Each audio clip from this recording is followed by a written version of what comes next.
6 വർഷത്തിനിടയിൽ 10,000-ഓളം കുട്ടികളെയാണ് ഇന്ത്യയിൽ തെറ്റായി ജയിലിൽ പാർപ്പിച്ചത് എന്ന ഞെട്ടിക്കുന്ന വിവരങ്ങളാണ് ഇപ്പോൾ പുറത്തുവരുന്നത്.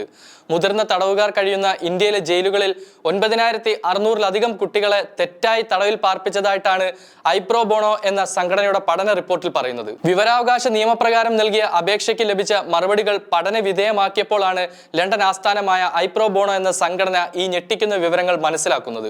2016 ജനുവരി 1 മുതൽ 2021 ഡിസംബർ 31 വരെയുള്ള 6 വർഷത്തിനിടെ ഏകദേശം 9,681 കുട്ടികൾ ഇത്തരത്തിൽ തടവിലാക്കപ്പെട്ടതായാണ് റിപ്പോർട്ട് ചൂണ്ടിക്കാട്ടുന്നത്. അതേസമയം പ്രതിവർഷം ശരാശരി 1,600 കുട്ടികൾ ജയിൽ മോചിതരാകുന്നുണ്ടെന്നും പഠന റിപ്പോർട്ടിൽ പറയുന്നു. കുട്ടികൾ കസ്റ്റഡിയിൽ കഴിഞ്ഞ കാലയളവിനെ കുറിച്ച് പ്രത്യേക ജയിലുകളിൽ നിന്ന് ലഭിച്ച വിവരങ്ങളിൽ നിന്ന് മനസ്സിലാക്കാൻ സാധിക്കുമെന്നും റിപ്പോർട്ടിൽ പറയുന്നുണ്ട്. ഡൽഹിയിലെ തിഹാർ സെൻട്രൽ ജയിൽ 5-ൽ നിന്നും ലഭിച്ച വിവരങ്ങൾ പ്രകാരം 6 വർഷത്തിനിടെ സെൻട്രൽ ജയിലിലേക്ക് കൈമാറ്റം ചെയ്യപ്പെട്ട 730 കുട്ടികളിൽ 22 പേർ മാത്രമാണ് ഒരാഴ്ചയോ അതിൽ കുറവോ തടവിൽ കഴിഞ്ഞിട്ടുള്ളത്. ഭൂരിഭാഗം പേരും 3 മാസത്തിൽ താഴെ തടവിൽ കഴിഞ്ഞവരാണ്. ജുൻജുനുവിലെ ജില്ലാ ജയിലിൽ നിന്നും സമാന വിവരമാണ് ലഭിച്ചത്. ജില്ലാ ജയിലിലേക്ക് കൈമാറ്റം ചെയ്യപ്പെട്ട 16 കുട്ടികളിൽ 3 പേർ മാത്രമാണ് ഒരാഴ്ചയോ അതിൽ താഴെയോ തടവിൽ കഴിഞ്ഞത്. അതേസമയം ജയിലിൽ കഴിഞ്ഞ കുട്ടികളെ കുറിച്ച് രാജ്യത്തെ 570 ജില്ലാ സെൻട്രൽ ജയിലുകളിൽ നിന്നും 50% വിവരങ്ങൾ മാത്രമാണ് ലഭിച്ചത്. മധ്യപ്രദേശ്, പശ്ചിമ ബംഗാൾ, നാഗാലാൻഡ്, ലഡാക്ക് എന്നിവിടങ്ങളിൽ നിന്നുള്ള വിവരങ്ങളിൽ കാര്യമായ വീഴ്ചകൾ കണ്ടെത്തിയിട്ടുണ്ട്. ഇവിടുത്തെ 85 ജില്ലാ സെൻട്രൽ ജയിലുകളിൽ കുട്ടികളെ കുറിച്ചുള്ള വിവരങ്ങൾ നഷ്ടപ്പെട്ടിട്ടുണ്ട് എന്നാണ് റിപ്പോർട്ടിൽ പറയുന്നത്. ജുവനൈൽ ജയിലുകളുടെ എണ്ണവും കൈകാര്യം ചെയ്യേണ്ട കേസുകളും അമിത ഭാരവും കാരണം പതിവ് സന്ദർശനം സാധ്യമാകുന്നില്ലെന്നാണ് ഡൽഹി ഹൈക്കോടതി ലീഗൽ സർവീസസ് കമ്മിറ്റിയിലെ അരുൾ വർമ്മ ചൂണ്ടിക്കാട്ടുന്നത്.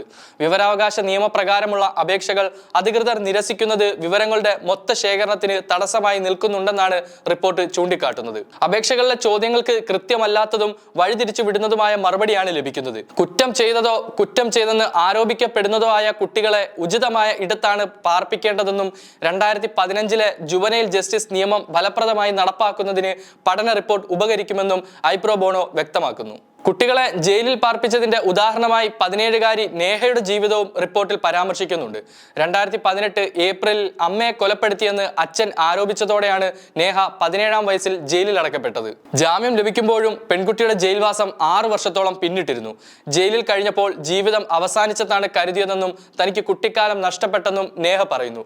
കുട്ടികളെ മുതിർന്ന തടവുകാരുടെ ജയിലിൽ പാർപ്പിക്കുന്ന വിഷയത്തിൽ മുൻ സുപ്രീം കോടതി ജഡ്ജിയും സുപ്രീം കോടതി ജുവനൈൽ ജസ്റ്റിസ് കമ്മിറ്റി ചെയർപേഴ്സണുമായ രവീന്ദ്ര ഭട്ട് സംസ്ഥാനങ്ങളെ കുറ്റപ്പെടുത്തുകയുണ്ടായി. സ്വയം പരിരക്ഷിക്കാൻ കഴിയാത്തവരുടെ നിയമപരമായ സംരക്ഷകരെന്ന് കുറ്റപ്പെടുത്തിയ രവീന്ദ്ര ഭട്ട് കുട്ടികളെ സംരക്ഷിക്കുന്നതിൽ സംസ്ഥാനങ്ങൾ പരാജയപ്പെട്ടെന്നും വ്യക്തമാക്കി. ഇന്ത്യയിലെ ജയിലുകളിൽ ഇത്രയധികം കുട്ടികൾ എങ്ങനെ തടവിലാക്കപ്പെട്ടുവെന്ന് അറിയണമെന്നുണ്ടെന്നും ഈ പ്രശ്നങ്ങൾക്ക് പരിഹാരം കാണാൻ ബന്ധപ്പെട്ടവർക്കും പോലീസിനും സാധിക്കുമെന്നാണ് കരുതുന്നതെന്നും പ്രയാസ് JAC സൊസൈറ്റി സ്ഥാപക ജനറൽ സെക്രട്ടറി അമോദ് കാന്ത് വ്യക്തമാക്കി.